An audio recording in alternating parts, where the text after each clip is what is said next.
Story 1. The Holiday Inn. I am a big believer in spirits, and ghosts, and all of that sort. I've had a couple experiences in my life. I remember one. My family and I were moving into a new house from New York. We were staying at a Holiday Inn in Florida while we looked for a new place to live. We weren't there long, maybe 2 or 3 weeks. I remember waking up one morning at 6:24 a.m. I saw my parents and my siblings asleep, and then I saw some light next to the bed. It was still dark out, and after a couple seconds, the figure took shape. The light formed into an alien-shaped figure. It was blue-white, glowing in color, but you could still see through it a little, though it was mostly solid. It had a weird-shaped face, a big head and big eyes. I've actually seen this face in some of the books written about aliens. It had 4 long, thin fingers.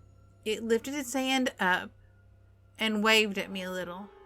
Me, being a terrified 9-year-old, threw the covers over my face. A few seconds later, I peeked out just a little. I could still see the glow. So I threw the blanket back over my head, and I prayed that God would make this ghost go away. And then I peeked out again, and I didn't see anything. So I threw the covers off me. It was gone. I jumped from my bed into my parents' bed, and there I slept for the rest of the morning. I don't know why I didn't scream or wake up my parents and let them know what was going on so they could see it too. I eventually did tell my parents. My mom says that she also remembers waking up one night and seeing one of the pictures hanging above the beds glowing. I don't know what that was. I don't know if it was a human spirit or a spirit of something to come, or maybe a holographic projection of an outer space creature, or just an alien itself. I just don't know. I remember one other experience. I was being baptized and looked right after the water was put on me, my church sprinkles instead of dunks. And right at one of the windows, I saw a black shadow spirit holding something in its hand. That kind of spooked me. Like maybe it was a spirit that the baptism kicked out of my body. I don't know. Story 2. Embassy Suites. I checked into room 832 on a Tuesday, and at 5 a.m. the next morning, I heard a loud knock on my door. I woke up, and not hearing anything else, thinking it was a prank, I went back to sleep. As I started to doze off, I heard footsteps on the carpet and saw a shadow come into the bedroom and touch the blankets along the edge of the bed, near the foot, as if to wake me up. I wanted to ask who was there, but the words would not come. I couldn't make a sound. After a few minutes, I got out of bed. I looked around the room. I checked the door locks, and it was locked. Everything was quiet in the room. There was no one there. No signs that anybody else had been there. I assumed that I'd been dreaming. It's now about 5:10 a.m. I go back to bed. I had requested a wake-up call at 6 a.m. At 5:55 a.m., I was awake again by the presence. This time, it got into bed with me. I could feel a mass next to me in the bed. I immediately jumped out of bed and asked, "Who's there?" After not getting a response, the phone rang. It was my wake-up call. I showered, shaved, packed up with no further incidents.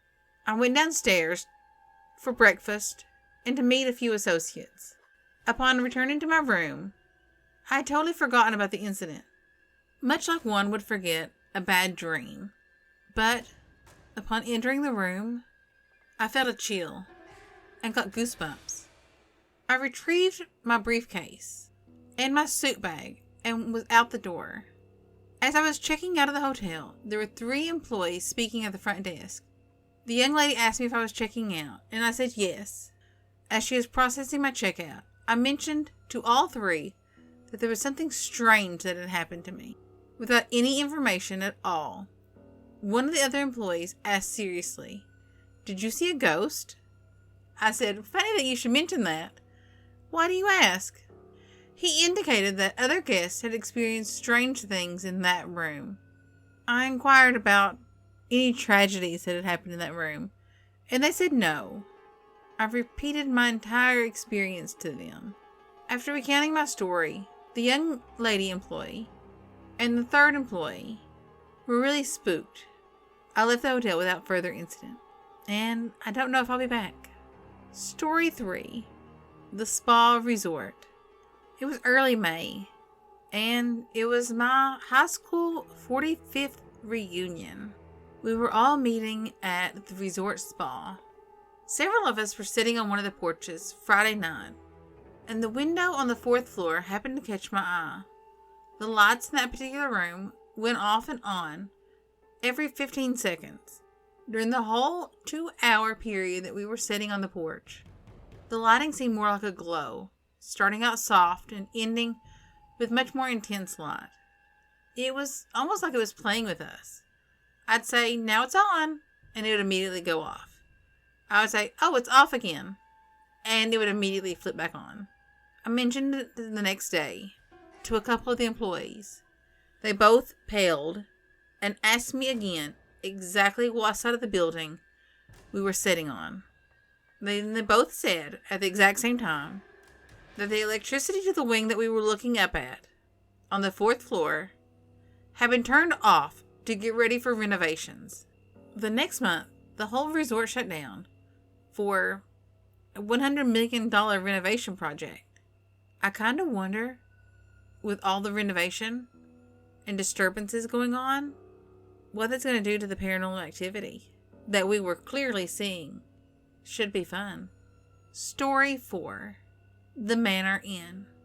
I worked as a housekeeper in a haunted hotel for about a year. There's many stories I could tell, but there's just one room that really screwed me up mentally for months. I still have nightmares even now. So this hotel is a grade 2 listed building, an old manor house that was converted into a hotel. It's said that the family who built it and lived there had their rooms where room 1, 2, and 3 are now. The rooms are out of the way, down a dark corridor, which gives them an eerie feeling, but they're really decent rooms. Number 2 is the biggest and most luxurious room to stay in. However, it's rumored that when the house was being converted, the builders found a skeleton of a child in the fireplace. The fireplace is still in that room. The room opens up to a long corridor, and then there's a bathroom on the left, and then a super king-size bed in a huge living area overlooking the gardens. I never felt right in that room, but things got worse a few months in when I started having nightmares that I was being chased down the corridor. I never see what was chasing me, but I'd be filled with terror. The corridor would just keep going on and on what seemed like forever. But when I reached the door, there was no handle. I had this dream every single night for months. My teeth got damaged from grinding them when I was sleeping. I was so exhausted that I could barely do the job. I was so depressed. Since quitting the job, the dream and my mental health has been improving. The dream has become much less frequent. I still get it from time to time. The whole place was toxic, but that one room still haunts me. Thanks for listening. I hope you enjoyed the stories. If you did, hit that subscribe button. Give me a thumbs up. I really do appreciate it. Thanks for listening. Bye.